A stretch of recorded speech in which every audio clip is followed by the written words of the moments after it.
வணக்கம் மக்களே, இது ப்ரோமோ உலகம். எல்லாரும் எப்படி இருக்கீங்க? சிவங்கி வந்து அவங்களோட குட்டி வயசில் கற்றுக்கிட்ட ஒரு ஹிந்தி பாட்டை தான் வந்து பாடியிருக்காங்க. அவங்க ஃப்ரெஷ்ஷாக ஷவர்லேருந்து வந்த பிறகு இந்த பாட்டை பாடணும்னு எனக்கு தோணுச்சு அப்படிலாம் சொல்லி இன்ஸ்டாவில் வந்து போட்டிருக்காங்க. இப்போ ரீசெண்டாக வந்து ஒரு அவார்ட் ஃபங்க்ஷனுக்காக இப்போ ஓட்டிங்லாம் வந்து நடக்குதுல்ல, அதுக்கு சிவங்கிக்கு இவ்வளோ ஓட்ஸ் வந்திருக்கு மக்களே. ஹர்ஷவர்தனுக்கும் நிறையா வந்திருக்கு. நீங்கள் எல்லோரும் இன்னும் ஓட் பண்ணலைன்னா மறக்காமல் போய் பண்ணிவிடுங்க. உங்கள் எல்லாருக்குமே வந்து சிவங்கி எவ்வளோ பிடிக்கும்னு சொல்லி மறக்காமல் கமெண்ட் செக்ஷனில் சொல்லுங்கள்.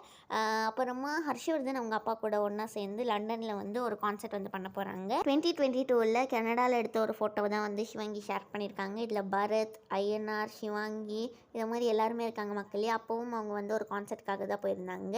நெக்ஸ்ட்டு வந்து நம்மளோட ரக்ஷிதா சுரேஷ் வந்து என்ன சொல்லியிருக்காங்கன்னா, சக்ஸஸோட பாதி விஷயமே வந்து நம்ம கன்சிஸ்டண்ட்டாக இருக்குது தான் அப்படிலாம் சொல்லியிருக்காங்க. இன்றைக்கி வந்து இன்னொரு நாள் இன்னொரு ரெக்கார்டிங் செஷன்னு சொல்லியிருக்காங்க. இந்த வீடியோ பிடிச்சிருந்தா மறக்காமல் லைக் பண்ணி ஷேர் பண்ணிவிடுங்க.